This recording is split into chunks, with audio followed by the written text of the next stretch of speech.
Hey, I want to tell you real quick about a free video series that we created for people who want to become an online nutrition coach. These videos address people's fear of not being able to get results for their clients, imposter syndrome, as well as the fear of just not being able to get clients in the first place and make this work. We also talk about why now is an enormous opportunity to become an online nutrition coach in these super stressful and uncertain times. So whether you're already a coach and just want to get better, or you've never coached but are super interested in it, check out these free video series at workingagainstgravity.com/free training. Hi, I'm Michael Caju. And I'm Adee Caju, and you're listening to the WAG podcast. This podcast is about health, wellness, and personal development. Each episode is a short conversation between Adee and I on a single topic with actionable steps. We cover everything from food, mindset, fitness, and relationships. We started WAG because of the way health and fitness changed our lives, so we hope to share a tool or two that helps you along your way.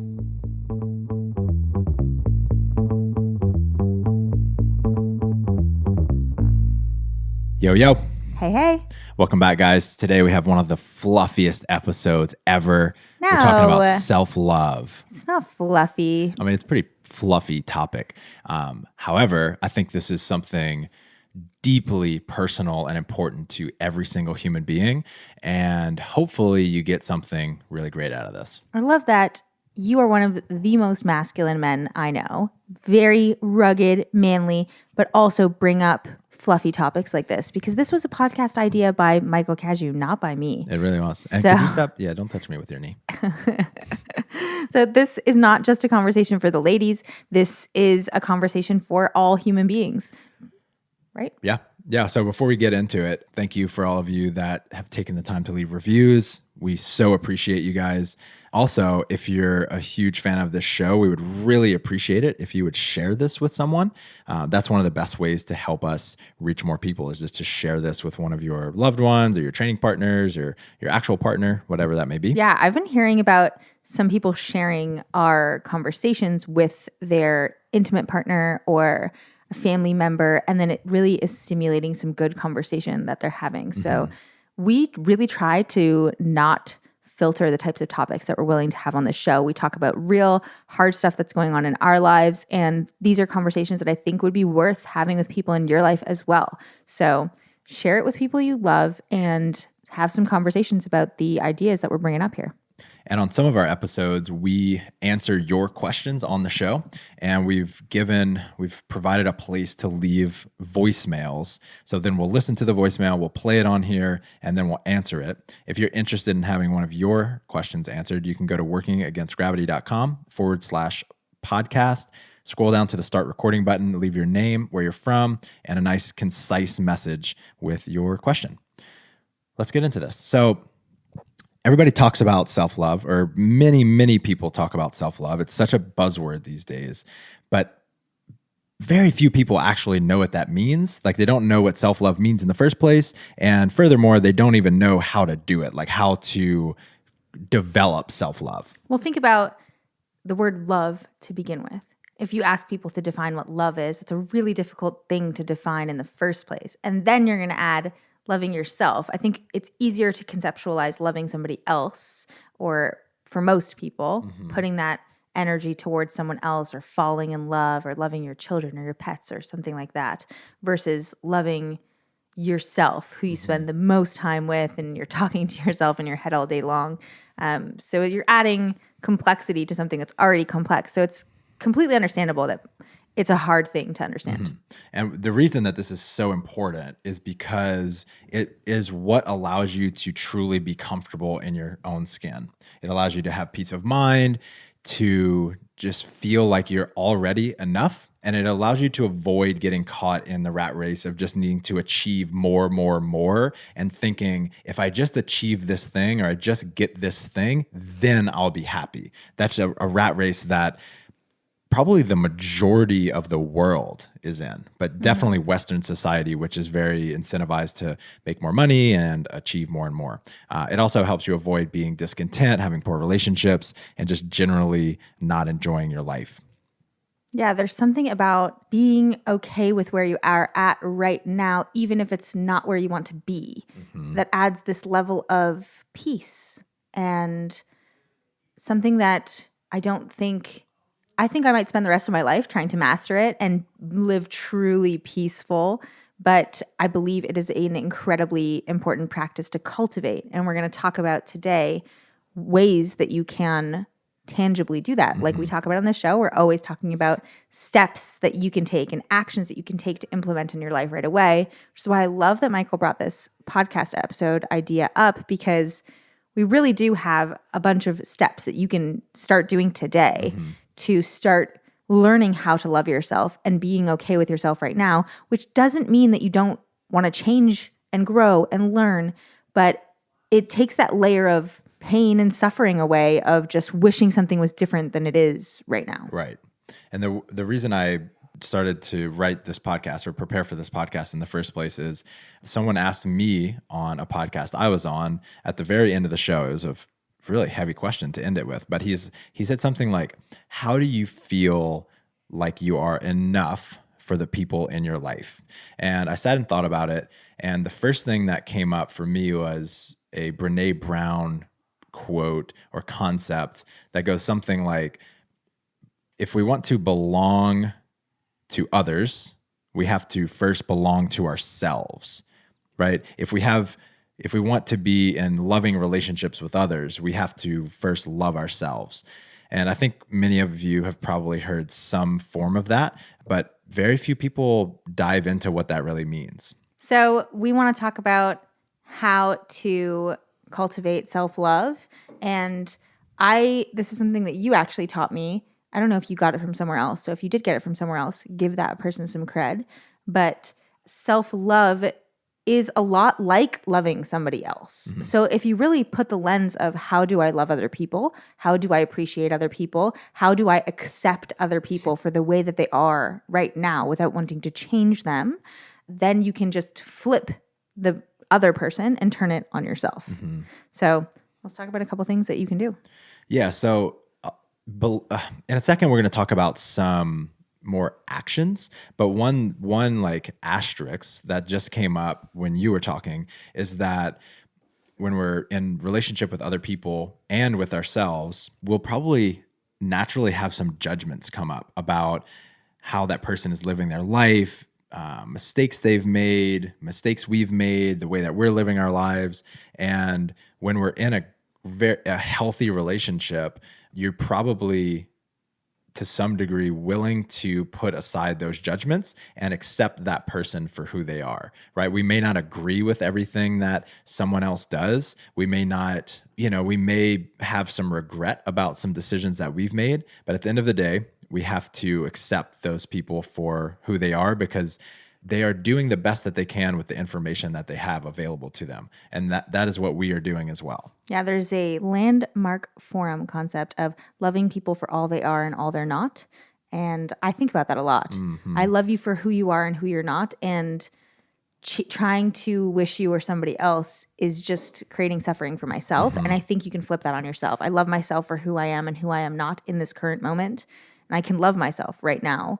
And I don't need to wish I was different than I currently am. So Yeah, I beautiful. think that when you think about it, you flip the perspective. I know how to love other people. It's easier for me to love other people. It's more difficult or more confusing on how to love myself. What do you do how do you treat people that you love? So the ways that we've listed of just things that come straight to the top of our minds when we think about how we love other people, we attentively listen to their needs. So if we really love and care about someone, they tell us something that they need in their life or something that's going on, we're actually listening to them and being present with them and paying attention to them. So do that with yourself, Number 2 is we make agreements with others as to how we want to be treated and these agreements that we make are either said or unsaid. And we do that based on number 1, which is through listening. We also create boundaries with people, and that's things that we know that we should say or do to each other. So that's things like knowing when someone needs some space or knowing we have some friends living in our house right now, and we didn't even have to tell them, but they knew we were having a date night last night, and they left the house. And No, we did talk about it. oh, we did? I talked about Oh, it okay. with them. So they actually left the house, and that was totally cool. And that was their way of loving and appreciating us. Number 4 is once you have those agreements and boundaries in place, once you verbalize them, or there are just some unspoken, some understandings, then uphold those boundaries, right? With people that we're in a healthy, loving relationship with, we have a very high degree of integrity, right? We do what we say we're going to do when we say we're going to do it, and we keep our promises to these other people. So we uphold those agreements and boundaries. We also spend time and attention on those people. People that we love, we find ways to, even if they're not in the same place as you FaceTime them, you call them, you text them, you're in communication with them. You stop by their house for even a short period of time just to connect, and you're there with them, not distracted on Instagram or texting other people while you're in this conversation. And if you're not treating other people how we're talking about, that's probably a good place to start too. Yeah. So maybe we should do a lesson on how to love other people. We are right now. Yes. One of my favorite sayings is, if you want to know what someone cares about, look at their calendar and their checkbook, right? We say we care about X family member, but when's the last time we went over to their house or gave them a call, right?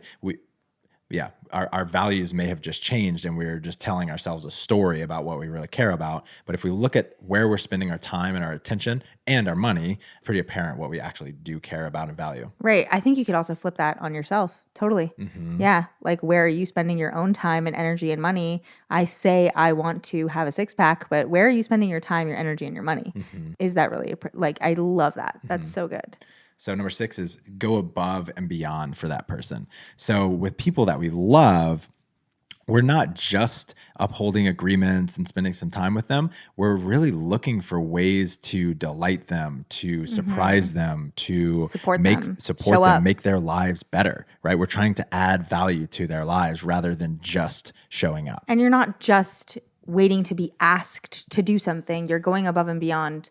Like, a great example is, we have had some friends and family members get pregnant and have babies recently. We made it a priority to cook them some food that they can have in their freezer, and they never had to ask us for that type of thing. We just love them, and we know it's going to be a challenging time, and we want to support them as much as we possibly can. So helping them prepare. I mean, if any of my, I have a friend who yesterday she dropped off some like a supplement for me because I wasn't feeling well. So she dropped off a supplement for me, and she didn't even need to see me. That's love right there. Amen. So loving yourself can be looked at in the same exact way. And real quick, I'm sure there are 100 other ways to love other people, but those are just it seems like the biggest principles that came to mind. Well, there's 6 great principles, and this is a 20 to 30 minute show, so we didn't want to just keep rattling it off. But what we're going to do next really is flip each of the 6, and we're going to describe it in the sense of doing that thing to ourselves versus doing it for other people. Number 1 is listen to your body and your mind for feedback.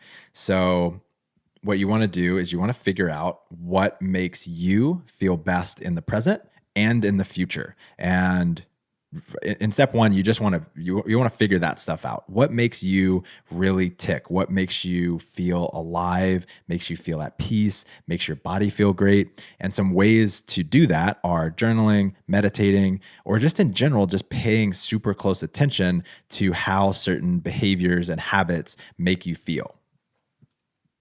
Perfect.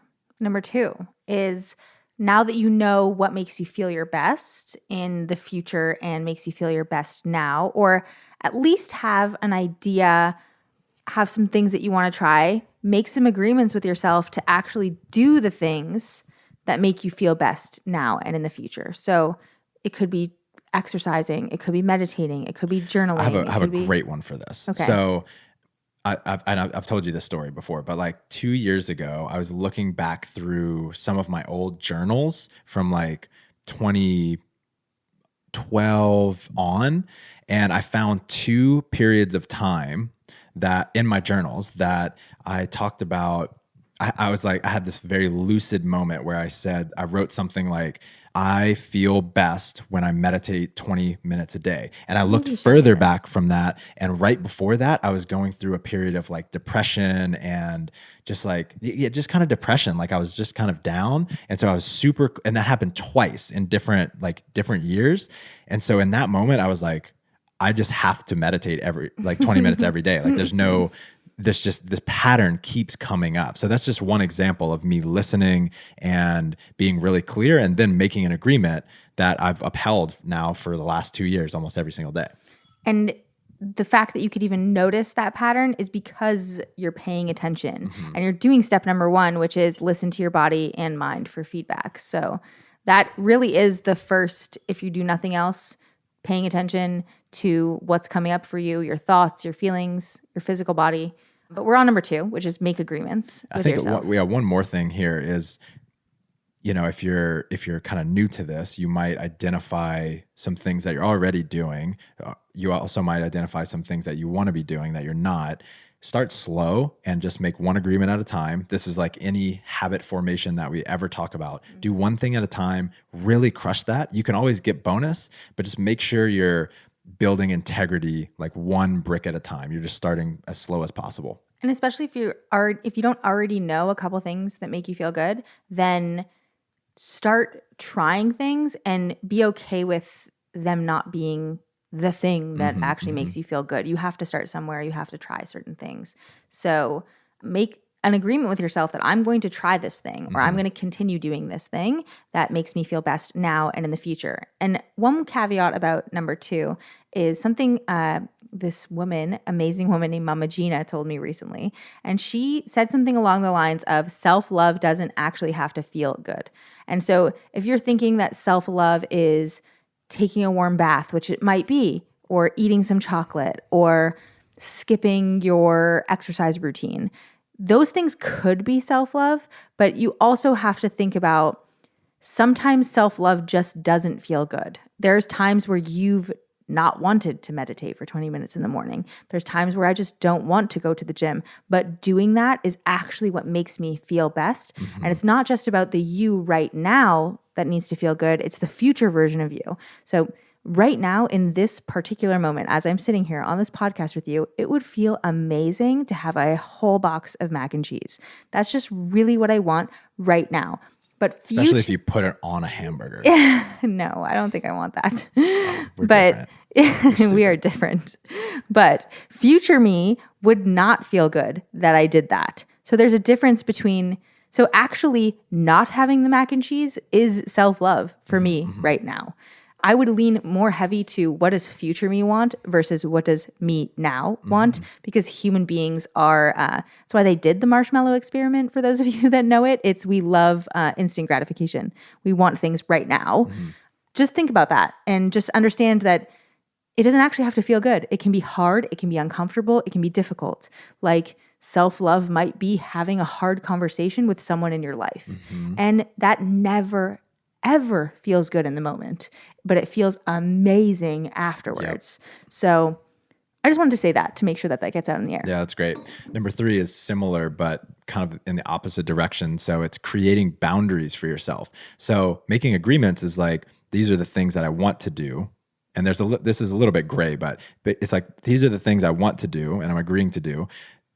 Boundaries are the things that I am agreeing not to do, right? A boundary for myself is I don't want to spend every single night of the week like with other people. And I'm fortunate enough to have a lot of great friends, and I could probably hang out with someone every night.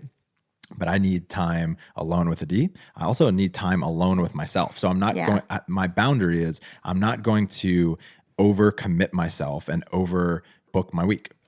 Yeah, boundaries around work, boundaries around personal time, exercise time. There's so many boundaries that you can create for yourself to make it so that you can follow through on the agreements that you make. It kind of builds on number 2. When you create the boundaries, it makes the agreements easier for you.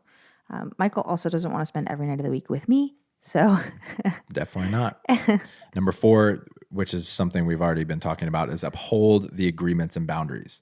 For instance, I guess I just kind of said this. One for me is I need a significant amount of personal space, or I have so far in my life. We're about to have a kid, so I'm going to have to rewrite that story. For me, it's really important that I uphold that boundary. And if I don't, I just don't show up in the other areas of my life as powerfully as I would.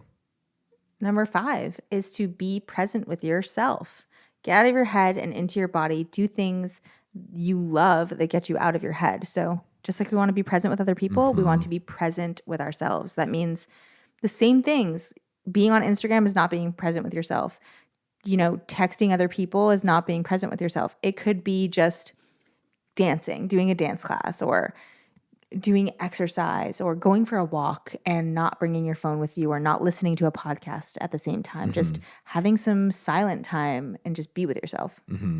Yeah, and I think you can be present with yourself while you are kind of distracted and watching television, or YouTube videos, or playing on your phone. But I think the ones that are really recharging are the ones when you're like truly present and you get out of your head. So that has to do with doing things that naturally and effortlessly get you out of your head. So playing a sport, dancing. What are some other ways that, like, solo Spending activities? time in nature, walking. But to talk about what you're talking about, like video games, TV, that is a way to kind of get present. But I like the way Eckhart Tolle talks about it, where he talks about that being below consciousness. There's like above, like you're like 2 in your head, and then being conscious and present is being with yourself in your body. And then below consciousness is kind of like checking out, where you're just being stimulated by something. And it's okay to check out sometimes, and it kind of feels good sometimes, but it's really good practice to spend some time in the middle where you're present with yourself. And it might actually be uncomfortable to do that, because we have the ability to distract ourselves constantly. So I think walking in nature is a good one. Playing games, sports, exercise, walking. You really like walking. I love walking so much. Gardening could be that. That's plenty. Yeah. Finally, number 6 is go above and beyond for yourself. So don't just show up, don't just uphold the agreements and boundaries, but really go above and beyond. What comes to mind for me when we talk about this one is something that you brought up right before we press record, which is like, this is where the stuff like run a hot bath for yourself comes in. Like, really surprise and delight yourself just like you would someone that you love. Like, do whatever just makes you feel like delicious and just love your life more. Bake those into your life. Like, do those activities that just feel like they're a little bit above and beyond. And you might even feel a little guilty, like you don't deserve that. But to love yourself and really give yourself evidence that you love yourself, you have to go above and beyond occasionally.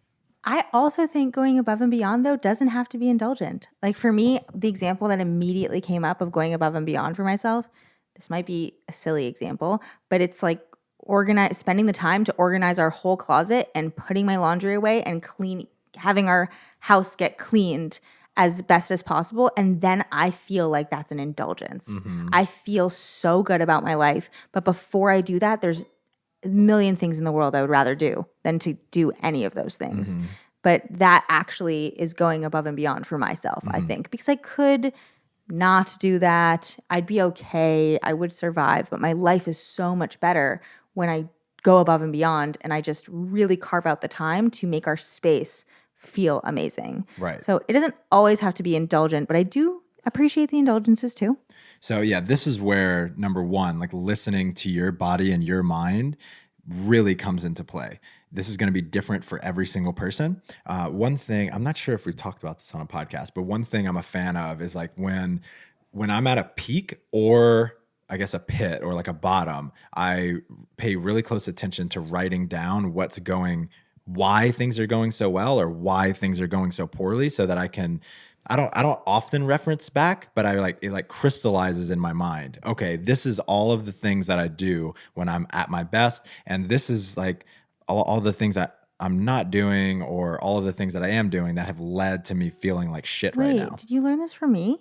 I don't think so. I've done this for years. Did they learn this from me? Because I do this with the athletes all the time. Oh, cool. Where when things are going really, really well for them and they're crushing it, that is the opportunity I take to be like, let's write down all the things that you're doing right now so that when things aren't feeling amazing, because life ebbs and flows and it always happens, you have this list to refer back to. So you can cross-check the list. Am I doing any of the things that make me feel amazing? So I like that you do that, but I like that you did. I didn't learn it from you. So let's just go back over these steps for how people can practice self-love. Yeah. So number 1 is listen to your body and mind for feedback. 2, make agreements with yourself based on that listening, right? You know the things that make you feel great. So make an agreement, start really small. And that's number 2. Number 3 is create boundaries for yourself. So when you know what you don't want, make boundaries. And number 4 is to uphold those boundaries, uphold those agreements that you make with yourself. Number 5 is to actually be present with yourself, get out of your head and into your body. And number 6 is to go above and beyond for yourself. I think that's a really great list of things to do. And I feel like we ordered them in order of operations. Like start at 1 and keep working your way down. Don't bite off more than you can chew.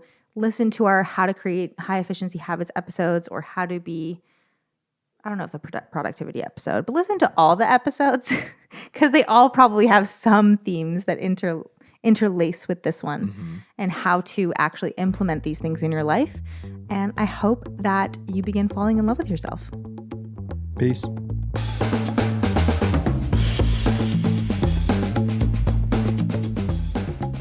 Thanks for joining us. Stay in touch by signing up for our newsletter at workingagainstgravity.com or on Instagram at workingagainstgravity. And don't forget to subscribe to us on iTunes, leave us a 5-star review, and refer a friend. We'll be back next week with another episode. Talk to you then.